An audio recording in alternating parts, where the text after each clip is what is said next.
E aí, galera, a nossa aula 4 de filosofia, o EMA, a filosofia medieval. Então, nós já trabalhamos ali toda a filosofia grega, né? Filosofia helenística, bem no finalzinho, ceticismo, cinismo, epicurismo, a filosofia de Aristóteles, ato, potência, teoria das quatro causas, substância importante, né? Aula 3, Aristóteles e o helenismo, Platão, na aula 2, Sócrates, pré-socráticos. Então tá muito massa, tá muito completo o nosso conteúdo de filosofia, tá bom?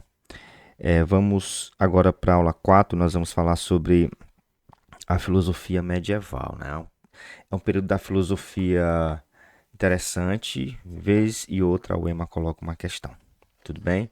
Então, acabou a filosofia grega, nós temos agora um novo tipo de pensamento que começa a surgir no mundo medieval. Aí aquela pergunta, mas desde na Idade Média teve filosofia, na Idade Média teve produção de conteúdo intelectual? Óbvio que teve.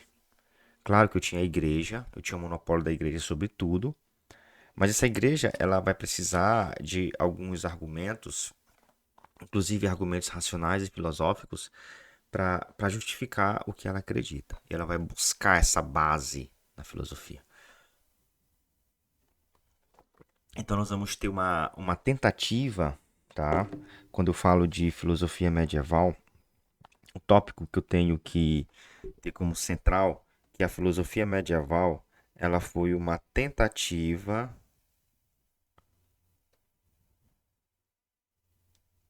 de conciliar fé e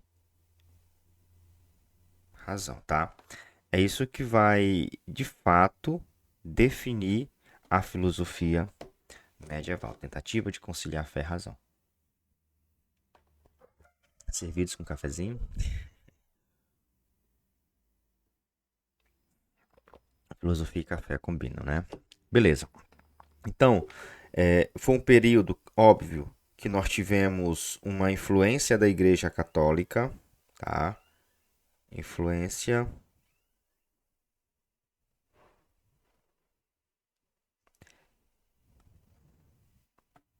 uma influência da Igreja Católica. A Igreja Católica, ela tinha influência muito grande na Idade Média, né? Ela tinha uma influência política, né? Econômica. Ó, política porque a igreja que indicava, né, quem eram os reis, quem eram os soberanos, quem era, né? E econômica porque a igreja que determinava a função das pessoas dentro da sociedade, os trabalham, os defendem, né? Aquela estrutura estamental, medieval, altamente estratificada, né? Então, política econômica e o destino, que é um controle, né? Influenciava. Ó, isso aqui é muito importante sobre o destino do homem, né? Por quê? Porque a igreja é que dizia se o cara ia para o céu, se ia para o inferno, se estava salvo, se não estava, tá? Então, não tem como a gente estudar filosofia medieval se a gente não tiver essa, essa noção da influência que a Igreja Católica tinha sobre todos os setores da vida humana. Tudo bem? Então, é um período da filosofia que a gente pensa que surgiu na Idade Média, mas pior que não. Surge no Império Romano. Por que no Império Romano? No Império Romano. Porque a filosofia medieval é uma filosofia cristã. E o cristianismo surgiu no Império Romano. Vocês entenderam? Então, naquele primeiro momento em que a igreja ela ela está tentando tentando criar suas apologias. Então, a partir do século segundo, século terceiro, tá? Aqui no Império Romano, século segundo e terceiro, porque foi o momento em que a igreja ela está criando seus dogmas. A igreja está no momento de organização da igreja.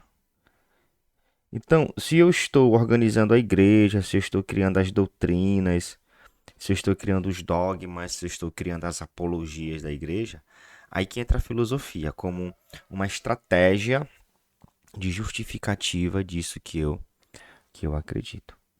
Tudo bem? Então, é muito importante a gente entender isso aqui, tá? Então, é aí que nós temos os períodos, tá? Os períodos da filosofia. É o que importa pra gente, tá? Nós temos a patrística, que foi o primeiro momento da filosofia, e a escolástica, onde a patrística foi na alta, a gente coloca a alta idade média, termo didático, né? E aqui na baixa idade média. Cada uma desses momentos da filosofia teve sua importância, né? Teve sua característica específica. Então, esses períodos são interessantíssimos para a gente fazer uma análise. Então, o que nós vamos fazer agora? Nós vamos dividir esses períodos, nós vamos estudar o que aconteceu na Alta Idade Média, na Patrística, e logo após o que aconteceu na Baixa Idade Média, na Escolástica, né? Para a gente fazer essa diferenciação das duas. Porque pode vir uma questão de patrística ou pode vir uma questão de escolástica, tá bom? E apesar de ter sido filosofia cristã as duas, existem algumas diferenças teóricas, né? Porque são dois pensadores que vão ter linhas aí um pouco diferenciadas, influências um pouco diferenciadas, né? Tipo, na patrística eu tenho Santo Agostinho, que teve a influência de Platão. Na escolástica eu tenho São Tomás de Aquino, que teve a influência de Aristóteles. Isso faz muita diferença. Então, nós vamos começar pela patrística, tá bom? Lembrando que essa patrística é esse período, né, inicial da filosofia medieval, tá bom? Então, coloque aí, vamos patrística. Então, eu vou colocar aqui para vocês que é a Alta Idade Média, tá? Aqui na patrística, eu tenho, na verdade, foi do início do cristianismo, olha só, do início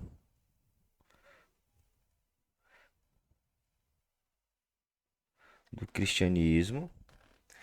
Essa ideia de início aqui, não é quando Jesus nasceu, iniciou a filosofia patrística, porque os caras pensam assim, né? Não. É quando o cristianismo começou, quando eu falo início do cristianismo, quando ele começou a se organizar. E realmente foi ali, a partir do século segundo, por aí, tá? Então, é, do início do cristianismo até as escolas medievais, que é escolásticas, né? As escolas medievais, né? Que na verdade nós vamos chamar de universidades. Então tu já percebeu de cara aqui, tu já percebeu de cara que a filosofia patrística ela vai até o surgimento de um ensino diferenciado, que são os ensinos dentro da universidade e o ensino nas escolas, que essas escolas, né, que essas universidades, né, deixa eu colocar bem aqui as universidades, aqui é uma questão interessante, elas são lá da baixa idade média, tudo bem? Então, isso aqui é muito importante. Nesse momento aqui, foi um momento de criação dos dogmas, das doutrinas, das apologias da igreja. Então, olha só, é um momento de criação. A igreja está se organizando. Então, a patrística foi um momento de organização teológica, né? Organização da igreja. Que foi essa parte, né? Essa parte inicial da igreja, tá bom? Então, E uma coisa interessante que eu falei para vocês que a filosofia medieval foi essa tentativa, né, de conciliar fé e razão. E nesse momento aqui, óbvio, se eu tenho o cristianismo no auge, se eu tenho a fé como principal fonte de conhecimento, então óbvio que nesse momento eu vou ter um predomínio. Se eu estou tentando conciliar filosofia e razão, eu tenho um predomínio da fé sobre a razão, tá? Isso é muito importante. Predomínio da fé sobre a razão, tá bom? Então, interessantíssimo isso aqui, tá? Nunca a razão ela pode se sobrepor à fé. Então, quais são outras características da filosofia patrística, além desse predomínio, essa superioridade da fé sobre a razão? A razão, ela nunca pode contrariar a fé. Essa razão aqui, ela é para justificar a fé, tá? Muito bem. Então, se é filosofia medieval, que pensador, que filósofo vai ser importante para influenciar esse momento, tá? Então, aqui eu tenho a influência platônica. Ah, olha só. O filósofo que vai influenciar toda essa criação das doutrinas, das apologias, tá? Vai ser o Platão. Isso aqui tem um nome que a prova pode chamar pra gente de neoplaton. É o neoplatonismo. O que é o neoplatonismo? Isso aqui é importante. É essa interpretação religiosa da filosofia de Platão. É assim, ó, é adaptar foi, na verdade, adaptar a filosofia de Platão à religião. Não é o contrário. Não é adaptar a religião à filosofia de Platão. É adaptar a filosofia de Platão à religião, ao cristianismo. E esse detalhe é importante. Porque a questão ela pode trazer isso pra gente, né? Tipo assim, ó.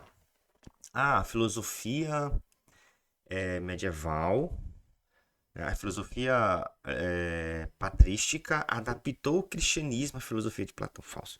Então, esse neoplatonismo é essa interpretação religiosa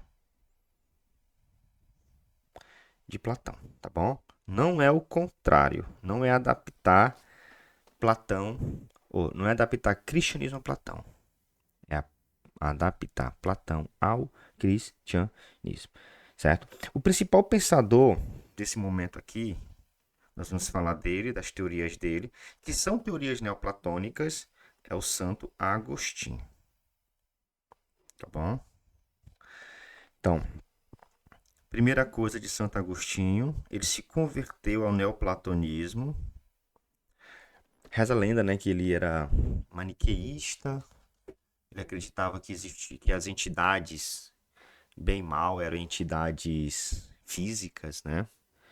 E ele rompe com isso, tá bom? Já explicar para vocês quando eu falar sobre a origem do mal. E ele se converte, né, para um sermão neoplatônico de Ambrósio. Olha, lembrando que esse neoplatonismo não foi Platão que criou o neoplatonismo, já existia o neoplatonismo.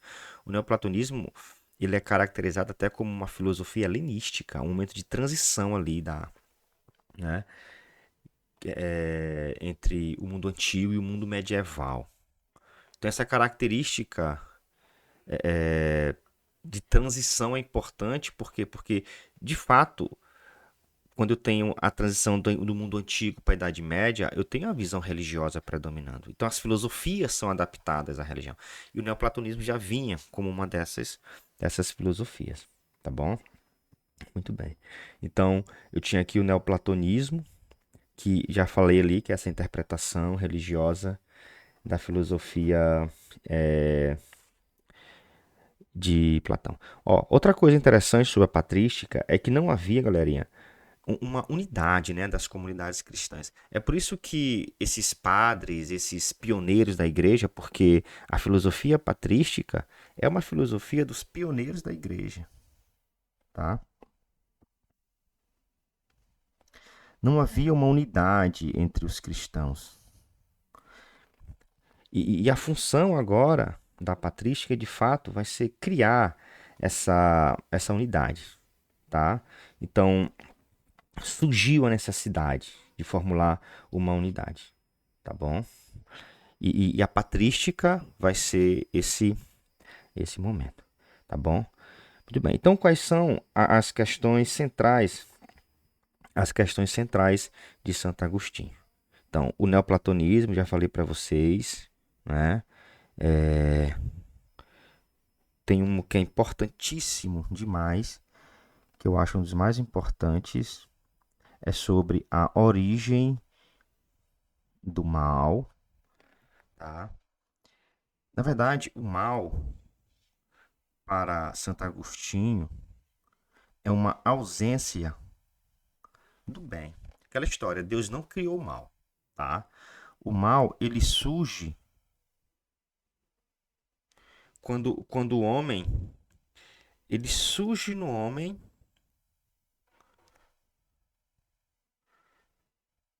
quando escolhe não ser influenciado pelo bem. Isso aqui é importante. Por quê? É uma das questões centrais da patrística, né? Qual foi a origem do mal? Santo Agostinho não acredita que o mal, ele acreditava que o mal era uma entidade física, tipo Satanás. Não. O mal, surge no homem. Tudo bem? Quando? Quando o homem decide não seguir o bem. Porque, para Santo Agostinho, olha a ideia platônica aqui. Para Santo Agostinho, Deus habita no homem, tá? Então, Deus habita no homem. Se a gente parar para pensar, tá? Isso aqui é a filosofia platônica. Seria Deus é inato. É o inatismo. Já nasce com a ideia de bem. Quando eu falo de Deus, eu falo de ideia do bem, que é inato. O Platão não fala que as ideias são inatas. Quando eu falo de Deus, eu falo de verdades superiores. Então, eu tenho as verdades superiores, eu tenho Deus.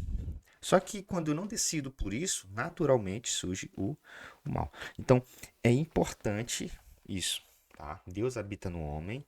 Quando o homem não decide seguir isto, naturalmente vai surgir o mal. Então, Deus criou o mal? Não. Mas o que possibilita Santo Agostinho esse surgimento do mal? É outra teoria dele, que é a teoria do livre arbítrio, né? Então, Deus ele fez o homem, mas ele deixou a total liberdade de escolha.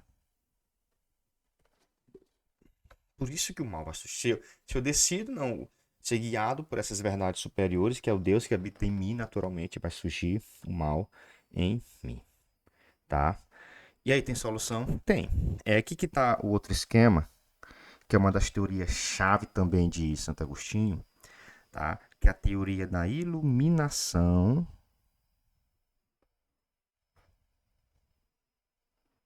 divina. Ó, essa iluminação divina, tipo assim, o homem decidiu pelo mal, então tá no caminho do mal, tal. Então o que vai acontecer agora? Se eu quero que essas verdades superiores voltem a dominar minha vida, tal, eu não consigo só. Eu preciso da iluminação de quem? Eu preciso da iluminação divina. E essa iluminação divina seria Deus mostrando a verdade que já existe, o inatismo é importante, já existe no homem. Seria aquela ideia de relembrar que Platão chama de reminiscência. Deus lembra, né? Ele relembra o homem tudo que está lá. Tudo bem? Então, bem importante isso daqui. Iluminação divina mostra a verdade que já existe no homem e a teoria é a teoria da reminiscência, tá bom? Então, bem interessante essa filosofia de Santo Agostinho. É isso aqui que a gente tem que saber dele, tá bom? O filósofo medieval que vai trazer essas temáticas centrais dele, né? O platonismo, a origem do mal, Deus habita no homem, o livre-arbítrio e a teoria da iluminação divina. Tudo bem? Lembrar que a patrística é esse momento da inicial da filosofia cristã também, certo? Outra coisa para a gente finalizar patrística e para escolástica, é a gente só colocar bem aqui, caso uma prova coloque, quais são as questões centrais da patrística. Só por desacargo de consciência, o que a patrística está preocupado? Lembrando que é aquele momento de criação das doutrinas, tal, né? Então, óbvio que eu tenho a ideia da criação do mundo. Aqui são as temáticas, tá? A questão do pecado original,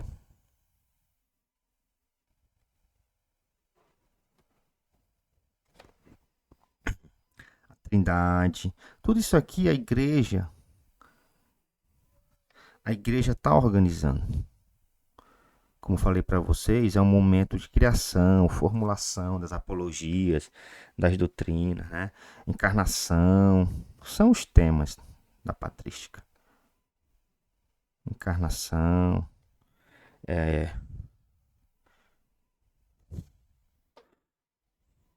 juízo final. Cadê?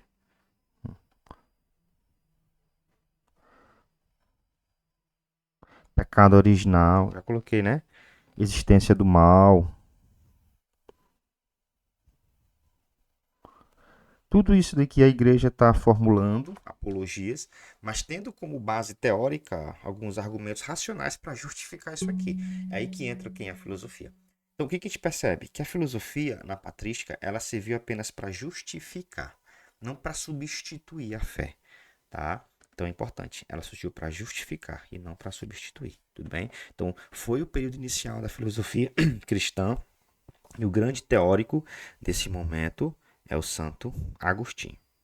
Porque quando começa a Baixa Idade Média, o esquema muda, né? Aí a filosofia escolástica, beleza? E a escolástica ela é até mais tranquila para a gente entender, porque de fato nós vamos perceber que, na verdade, não é mais fácil compreender, né? Mas a gente tem menos teorias, como tem a patrística, né? Que essas temáticas aqui que eu falei para vocês podem ser cobradas.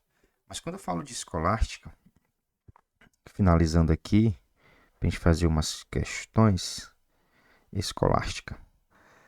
A filosofia escolástica ela é uma filosofia da Baixa Idade Média, tá bom? Então, Baixa Idade Média.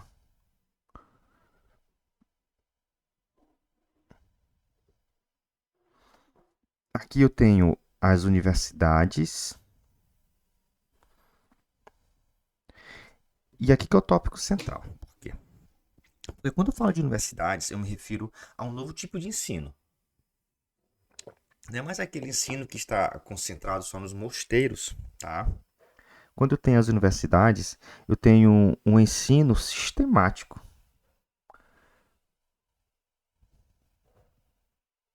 Eu tenho o ensino metódico,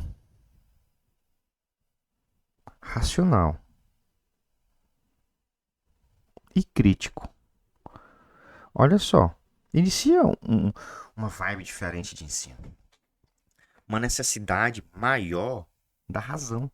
Uma necessidade maior de argumentações, de comprovações. É aí que eu tenho um destaque da razão.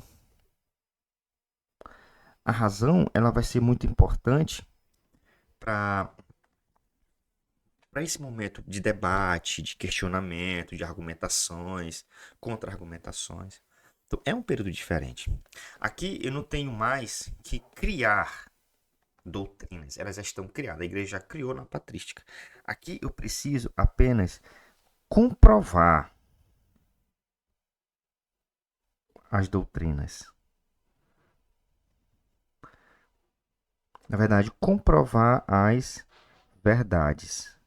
E essa comprovação aqui, ela tem que ser pela razão.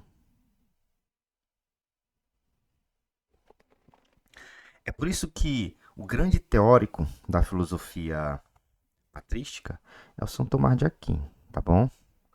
São Tomás de Aquino, ele, ele vai ser muito importante porque o papel central dele é isso aqui, ó. Na verdade, o grande objetivo, né, do São Tomás de Aquino. Provar a existência de Deus. Tu entende que ninguém está criando doutrinas, ninguém está criando apologias, já foram criadas na patrística. Aqui a ideia é provar a existência de Deus. E quando eu falo em provar a existência de Deus, essa prova, ela tem que ser o quê? Racional,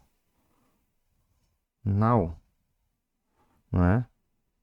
Ela tem que ser racional, ela tem que ser lógica. Então, o teórico que vai ser a base do São Tomás de Aquino, né? Provar a existência de Deus, vai ser o Aristóteles, tá? Por quê? Porque o Aristóteles influência aristotélica.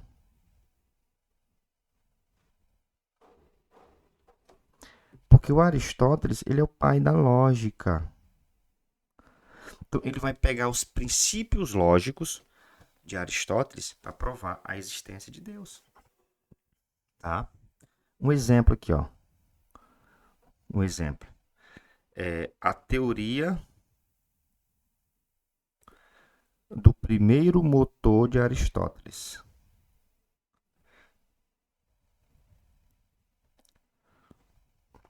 Onde Aristóteles fala assim, ó. Se existe um ser, esse ser ele não surgiu do nada. Ele foi causado por um outro ser. E esse ser aqui, ele não surgiu do nada, não apenas existiu do acaso. Ele também foi causado por um outro ser. Da mesma forma, esse aqui foi causado por outro ser. Um regresso ao infinito é impossível. Então, é impossível, pela lógica, um regresso ao infinito. Então, se é impossível um regresso ao infinito, teve o quê? Teve um primeiro, existiu um primeiro motor, uma primeira causa de tudo. Que para Santo Agostinho esse primeiro motor é quem? Foi Deus. Vocês entenderam? Isso é a teoria do primeiro motor de Aristóteles foi interpretada aqui por Santo Agostinho na filosofia medieval como óbvia para explicar que teve que ter uma causa primeira, que foi o primeiro motor. Bem interessante, né? Mas tem uma coisa interessante de São Tomás de Aquino, que assim, nem toda a verdade é revelada.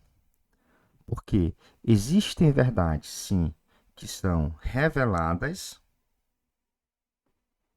Essa aqui, ela pode ser compreendidas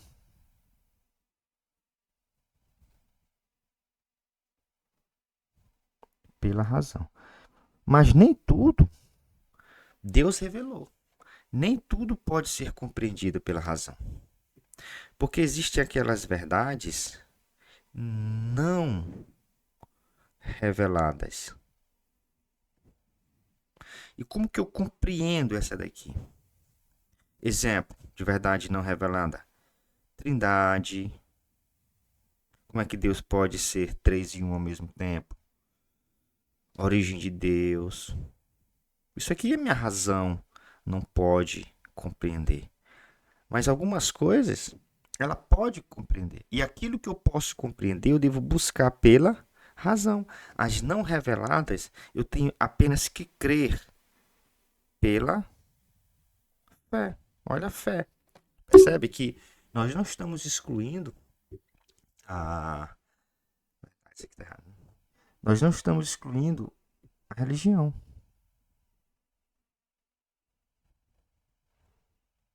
Não estamos. Tá? Nós estamos utilizando apenas o instrumento da razão para comprovar a fé. E ele tem a teoria das cinco vias, né? Isso aqui é muito complexo, dificilmente a prova especifica, né? Das cinco vias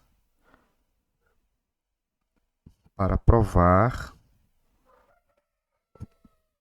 a existência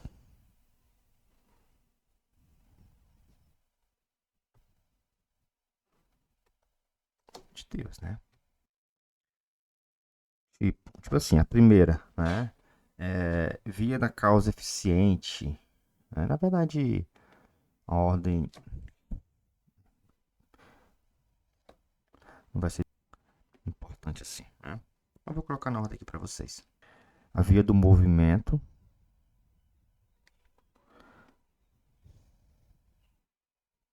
né? Ó, observa que todas estão interligadas àquela lógica aristotélica, né? É, pegando aquela lógica que um regresso ao infinito é impossível, né? Então, é necessário um primeiro motor, né? Óbvio, para que eu possa, o ser possa existir, para que tudo viesse a existir, foi necessário um primeiro motor, né? Essa é a primeira via de Aristóteles, de São Tomás de Aquino, né? Que é da lógica aristotélica. Via da causa eficiente,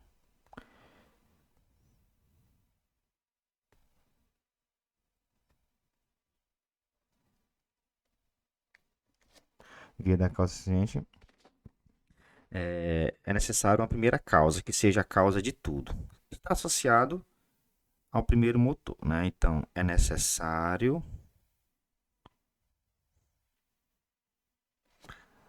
Eu sempre achei que essa aqui é só para justificar a primeira, né? A primeira causa, que foi a causa inicial de tudo, tá?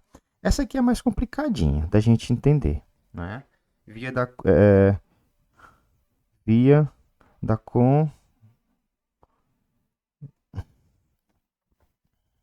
contingência. Contingência. Ó, na verdade, ela pode ser chamada também uma via do ser necessário. Tipo assim, o que é um ser contingente, tá? Só colocar aqui para vocês o que é um ser contingente.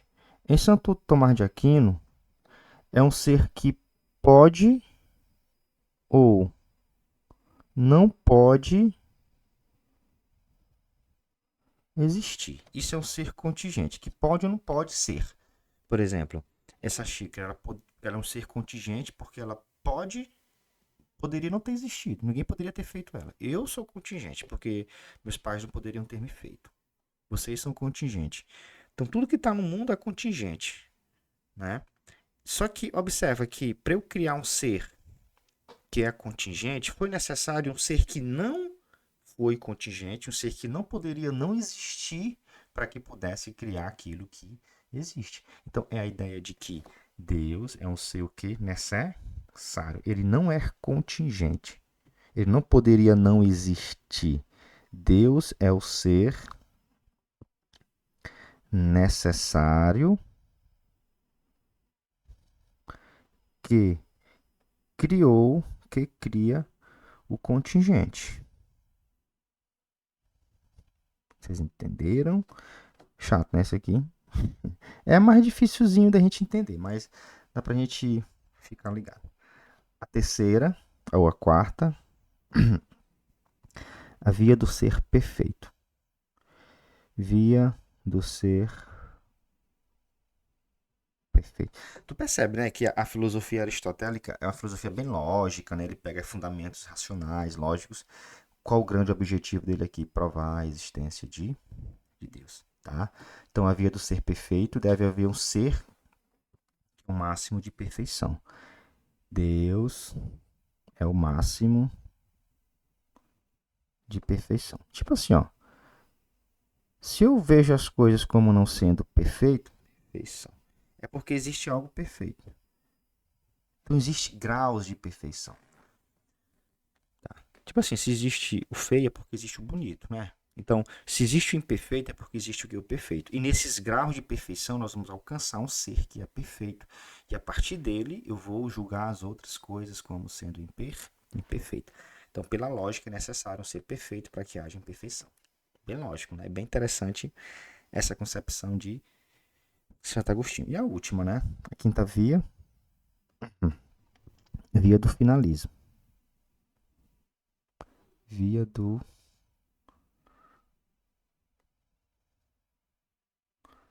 finalismo, né? É a ideia de que há um ser inteligente que ordena o universo. Há um ser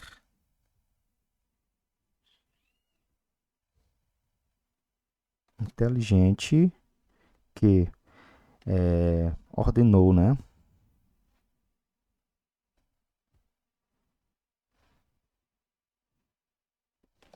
O universo. Esse ser é quem? Deus. Tudo que existe na natureza tem uma finalidade, né? Quem foi que deu essa finalidade para a folha, a finalidade para um cachorro, tá? Essas coisas aí. Beleza, galera? Então bora ver aqui como é que isso aqui cai em questão. Vamos lá. Olha aqui nessa primeira questão, ela fala assim: o filósofo Agostinho de Hipona, que é a região dele, né, norte da África, afirma que uma forma de os humanos não precisarem passar pelas punições divinas, desde que vivam em irmandade religiosa. Não, viver na igreja e tal não é necessário para eu não evitar, né, as punições divinas. Deus utilizem convenientemente o livre arbítrio. Calma aí. Duvidem sistematicamente da filosofia pagã. Não é isso que ele fala. Façam cotidianamente exames de consciência. Imitem a cada semana o sacrifício. Utilize convenientemente o livre-arbítrio. Por quê? Porque é o livre-arbítrio que vai ser importante, né, para a origem do mal, inclusive, tá bom? Então, é necessário utilizar convenientemente a liberdade que Deus me deu para que eu não seja o quê? Para que eu não receba as punições divinas. Então, eu tenho que usar o meu livre-arbítrio para seguir o caminho de Deus, as verdades superiores, tudo isso. Se eu não fizer isso, aí se virá as punições. Então, primeira questão, letra B. Olha a segunda aqui, ó. É necessário que todas as coisas que o homem deseja em vista do último fim, pois toda a vida do homem é regulada pelo último fim. São Tomás de Aquino. Então já é filosofia escolástica, tá? No contexto da filosofia escolástica do século 13, baixa Idade Média, então observa que a escolástica ela foi da baixa Idade Média. Essa afirmação de Tomás de Aquino significa que não há distinção entre o que o Deus ordena e o que o homem quer. Ah, sim, óbvio, né? A razão humana pode conhecer, ou a razão pode o quê? Conhecer e guiar-se pelos fins divinos. Verdadeiro. Mas pode conhecer apenas as verdades reveladas. Deixa eu colocar aqui. Apenas as verdades reveladas. O homem decide pela razão os fins últimos, não é o homem que decide. A razão divina adequa o homem de maneira astuciosa a seus fins. Não. Então, a ideia da filosofia escolástica é isso. A razão humana pode conhecer, guiar-se pelos fins divinos. essa terceira aqui. Para Tomás de Aquino, havia ainda uma série de verdades naturais teológicas, ao lado dessas verdades de fé. Por verdades naturais teológicas, ele se refere àquelas verdades a que podemos chegar tanto pela fé cristã quanto pela nossa própria razão natural inata. Tomás acreditava em dois caminhos que levavam à verdade. O primeiro passava pela fé e pela revelação cristã. A segunda pela razão e os sentidos. É claro que dos dois caminhos, o mais seguro é o da fé e da revelação, pois o homem pode facilmente se enganar quando confia. O homem pode enganar quando facilmente confia na razão. Tá bom? Então, aquela história, a razão na filosofia escolástica seria uma via, né? Seria um atributo para que o homem pudesse alcançar as verdades reveladas. Tendo o excerto por referência, o filósofo Tomás de Aquino defendia que a fé e razão existem juntas, com superioridade da fé. Óbvio, a fé sempre é superior. A razão, ela sempre é subordinada. Então, letra A. Ó, a razão pode nos enganar e deve ser desconsiderada. Claro que não pode ser desconsiderada, porque eu tenho que utilizar essa razão para comprovar o que eu acredito. É uma via para alcançar as verdades. As verdades divinas são inacessíveis aos humanos, são as reveladas. Porque lembrando que eu tenho as reveladas e as não reveladas. Então, as reveladas. O conhecimento inato substitui o conhecimento nada a ver. O acesso que nos conduz à espiritualidade é o único. Letra A. Então, galerinha, faça as outras questões.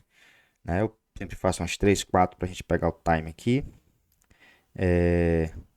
Para vocês responderem as outras, tranquilo? Então, bacana essa aula. Uma temática boa. Boa para o EMA. Demais.